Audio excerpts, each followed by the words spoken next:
नमस्कार बहनों एवं भाइयों। आज मैं आप सबके लिए सनातन धर्मावलंबियों की एकता से संबंधित तथ्य प्रस्तुत करना चाहता हूं। मैं उन लोगों से कभी भी सहमत नहीं हो सकता जो लोग ये मानते हैं कि भारत में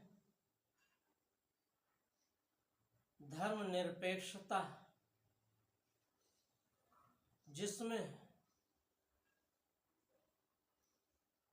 अन्य मतावलंबियों, खासतौर से इस्लाम मतानुयायियों के तुष्टीकरण की प्रवृत्ति हमारी शासन सत्ता में अधिकतम रहे, राजनेताओं में अधिकतम रहे, उसके हिमायती है।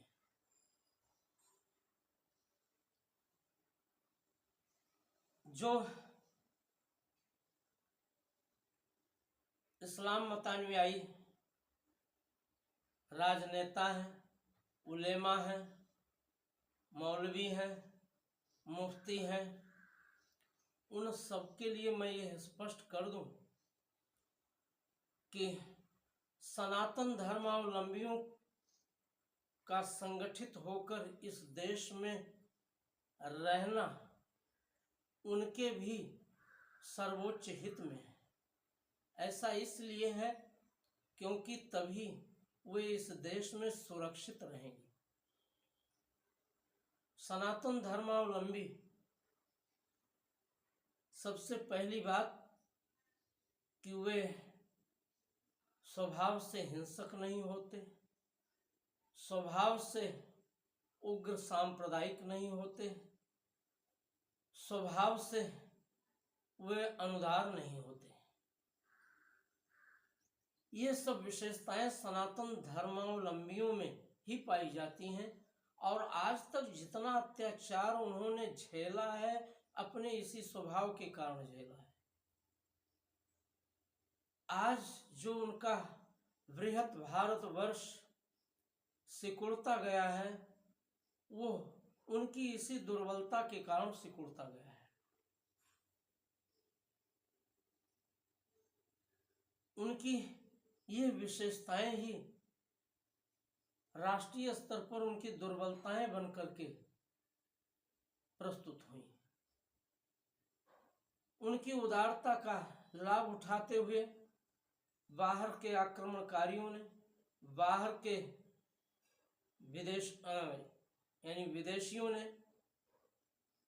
उनको न केवल पददलित किया, उनके स्वत्व को छीनने का कार्य किया, बल्कि उनको एक दूसरे से जाति जाति में वैषम्य कराकर, द्वंद्व कराकर, भेद कराकर अलग करने का भी कार्य किया। सनातन धर्मावलंबी कभी जातीय विद्वेष से युक्त नहीं रहे हैं। उनमें कोई जातीय विद्वेष या पांथिक विद्वेष नहीं था, सांप्रदायिक विद्वेष था ही नहीं।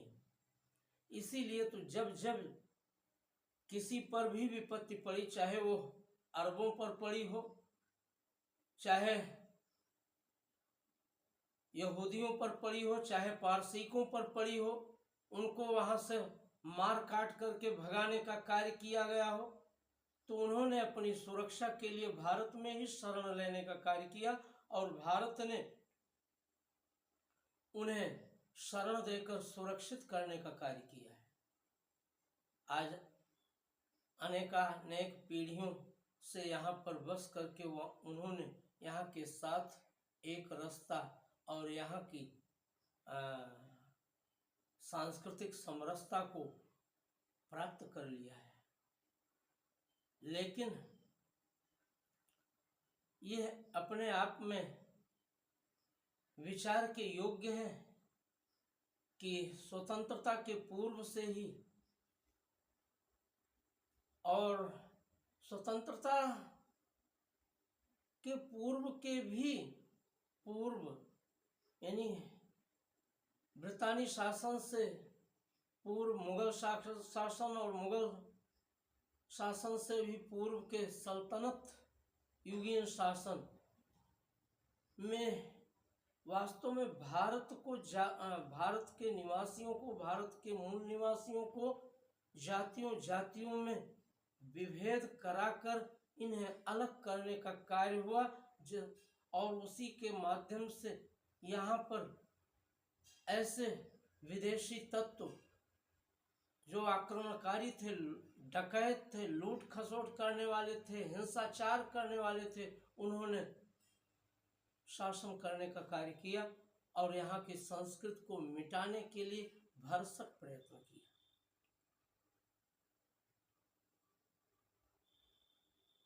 मुझे ये लगता है कि जो तथाकथित सेकुलरवादी राजनेतागण हैं वे ऐसा मानते हैं कि अगर हिंदू संगठित हो गए यानी सनातन धर्मावलंबी, तो हमारी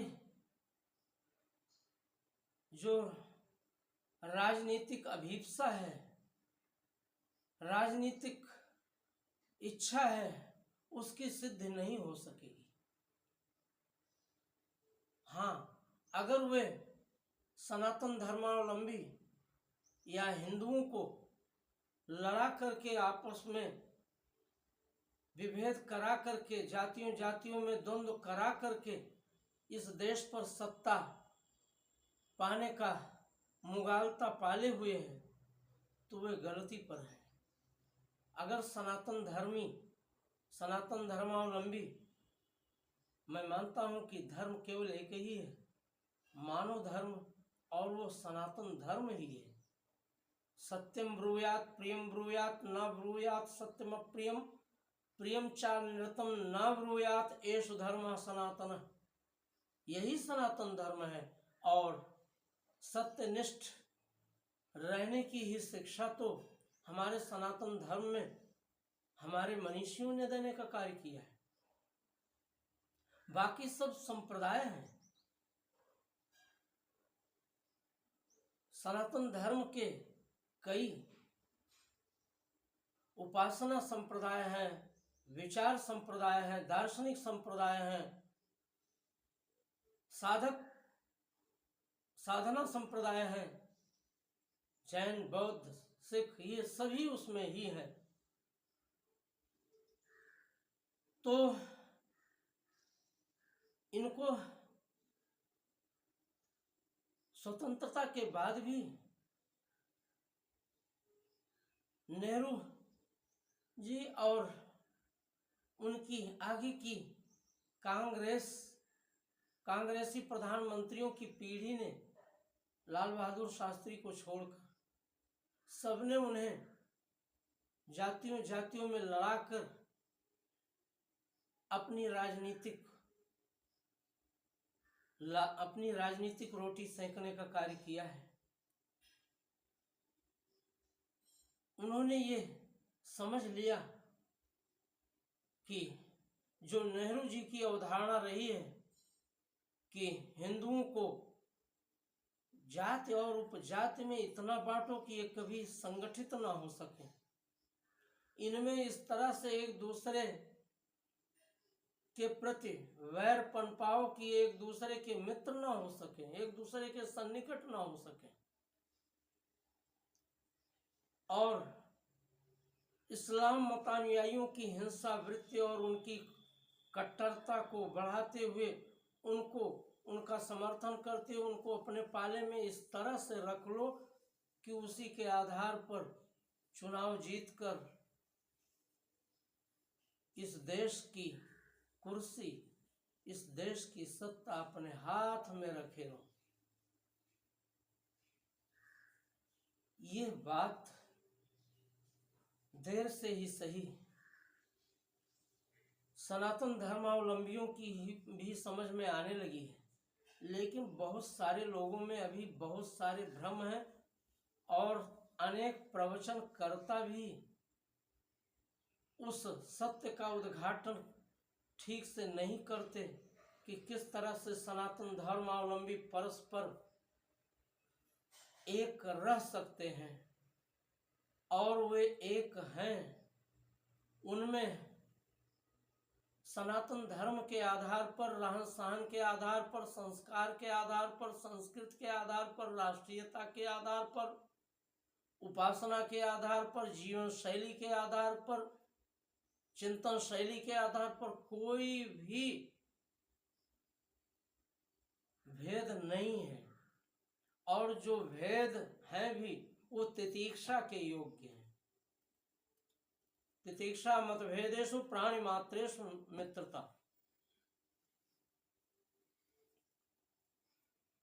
तो उन सत्यों का शास्त्रों से अनुशीलन करके, शास्त्रों का अनुशीलन करके, उद्घाटन करके सनातन धर्म की एकता को सिद्ध करने की आज प्रबल जरूरत हो गई है। क्योंकि जितने भी सनातन धर्म के द्वेषी लोग हैं, वो चाहे राजनेताओं में है, चाहे राजनीतिक दल के रूप में है या विचारकों के रूप में है, उन सभी द्वेषियों को करारा उत्तर दे करके इस देश को संगठित करने की जरूरत है। सनातन धर्म का संगठित रहना ही इस देश का संगठित रहना है। सनातन धर्म का विघटित होना ही इस देश का विघटित होना है। आप सबको पता है कि संप्रदाय विशेष इस्लाम के आधार पर ही देश का विघटन 1947 में हुआ था। पाकिस्तान और बांग्लादेश इस्लाम के ही आधार पर भारत की एकता को विखंडित करके बनाई गई। तो यहाँ रह रहे जितने भी इस्लाम और दूसरे मतानुयायी हैं, खासतौर से ईसाई और इस्लाम मतानुयायी, इनको ये समझना होगा कि सनातन धर्म के संगठन में ही उनका भी हित निहित है। क्योंकि सनातन धर्मावलंबी किसी क्रिया की प्रतिक्रिया करके भी शांत हो जाते हैं, उसको अपने भीतर जमा करके उसको बदला लेने के लिए तत्पर नहीं हो जाते हैं और अवसर की तलाश नहीं करते हैं। अगर समाज में सब तरफ से शांति रहे तो सनातन धर्मावलंबी शांति और सहअस्तित्व में ही विश्वास करते हैं। तो इस्लाम मतानुयायियों का भी संवर्धन और संरक्षण सनातन धर्मावलंबी सम्यक करने का कार्य कर सकते हैं, बशर्ते कि इस्लाम मतानुयायी और ईसाई मतानुयायी और उनके प्रचारक विचारक सनातन धर्मावलंबियों पर और सनातन धर्म पर आघात, संघात, प्रतिघात करना बंद कर दें। क्योंकि इस्लाम मतानुयायी भी जब व्यापारी के रूप में इस देश में आए थे ईरान आदि से, तो सनातन धर्मावलंबियों ने उनकी उपेक्षा करने का कार्य नहीं किया था, उनका आदर किया था और उनमें से बहुतेरे यहाँ रहने लगे थे, स्थायी रूप से रहने लगे थे। जब आक्रमणकारी के रूप में इस देश को लूटने और इस देश की संस्कृति को, इस देश के जीवन धर्म को मिटाने के लिए दस्युओं के रूप में इस्लामिक आक्रमणकारियों का इस देश पर आक्रमण हुआ, ईसाई मतानुयायियों का इस देश पर शासन हुआ, तो भी बहुत दूरी तक उनके साथ साहचर्य से रहने का कार्य सनातन धर्मावलंबी करना चाहते थे। उनके तमाम समूहों को अपने साथ जोड़ करके सह अस्तित्व को कायम करना चाहते थे, लेकिन इस्लाम में विद्यमान कट्टरता और हिंसाचार की प्रवृत्ति ने और ईसाई मिशनरियों द्वारा इस देश के सीधे साधे लोगों को लोभ दिखाकर उन्हें ईसाई मतानुयायी बनाने की प्रवृत्ति ने आज सनातन धर्मावलंबियों को आंदोलित कर देने का, उनको विचलित कर देने का, उनको दुश्चिंतित होने का कार्य कर दिया है। जरूरत यही है कि सनातन धर्मावलंबी सब तरह के जाति पाति के भेदभाव को मिटाकर आपस में संगठित होकर अपने राष्ट्र के नवनिर्माण में लगने का कार्य करें, अपने अभ्युदय में लगने का कार्य करें, और जो भी दूसरे इस्लाम और ईसाई मतानुयायी मुख्य रूप से इस देश में हैं, यदि वे कोई विद्वेष और ऐसा कोई दुष्कृत्य सनातन धर्मावलंबियों के प्रति न करें जो असह्य हो, तो उनका भी सम्यक आदर करने का कार्य करें, और जैसा पहले भी किया है वो आज भी करने का कार्य करें। मजहबी जुनून ने इस देश का बहुत नुकसान पहुंचाया है, लाखों लोगों की जिंदगी छीनने का कार्य किया है। आगे वो सब बंद हो, इसकी आज विशेष जरूरत है। इन्हीं शब्दों के साथ धन्यवाद। जय हिंद।